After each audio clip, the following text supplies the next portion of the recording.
Hello Gundam fans, this is Brown92, and today I'll be looking at the Super Deformed Sengoku Astray Gundam from the Gundam Build Fighter series. So, this is the second in the Build Fighter Cheaper SD line, and looks pretty good. It does have some hollow pieces, like in the back of the legs and the hands, but the hands have always been hollow pretty much. The legs are definitely hollow. They kind of look like they could put something over them. Look at these two spots right here. I don't know. And you do have some stickers. You got the forehead camera, back of the head, the eyes, the gold mustache piece, all the little metallic green pieces, which are fine. That's okay. But then the feet, the red is made up of two stickers, which is really bad considering the old SD Astray had a separate piece of plastic for the red, which is just, yeah, hollow feet, meh. But that really bugs me. It really does. Especially since this is a red and then they put the white on top. They could have done that here. Red piece, black on top. I think that would look better. He holds together alright. This shoulder piece, the other one's okay. This one hates staying on. It really does. And the arms are a little loose here.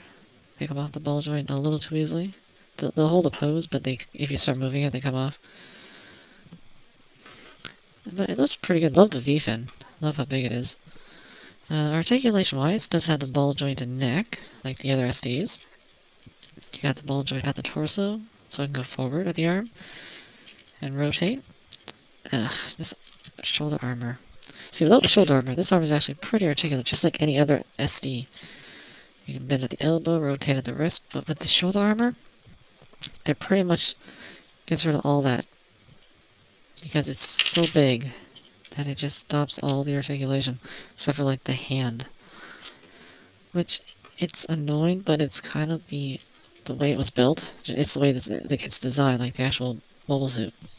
In order to have this ornamentation, you have to sacrifice the arm articulation. You got the double jointed waist, ball jointed leg, and ball jointed foot.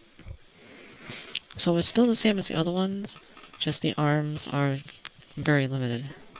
And it does have the helmet you can take off. I like the fact that they give a normal Gundam face underneath. So you still have the actual whole face here, just plop it on.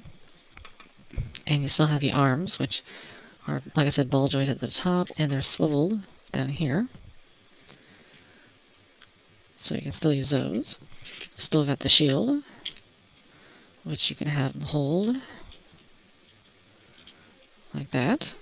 And you still have the katanas, which I wish they had chromed these, or at least done them in white plastic.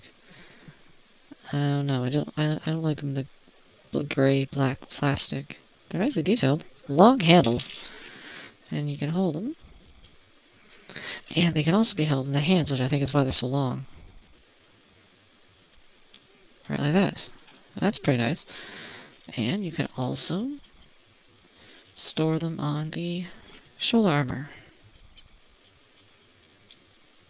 Right like that. So everything works the way it's supposed to. Now, unfortunately, there is a gimmick mode, which involves the shield. These two pegs that are obviously here for something. So you have to take the shoulder armor off. And the arms are going to go... If you notice, it has like a T shape right here. So basically the arms are going to go into where they were plugged in on the actual Gundam arms. Like that.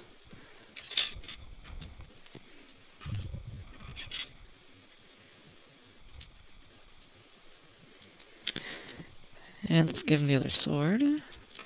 And then these little holes that were for the ball joints here are now going to go onto the pegs on the shield, which do have tiny little ball joints. Like that. And now you have a puppet mode. That's the only thing I can think of when I see that he's holding a puppet. He's gonna start hacking and slashing people. It'd actually be kind of cool if he could, like, release it. And it just start flying around and cutting people up. And that is weird. Very weird.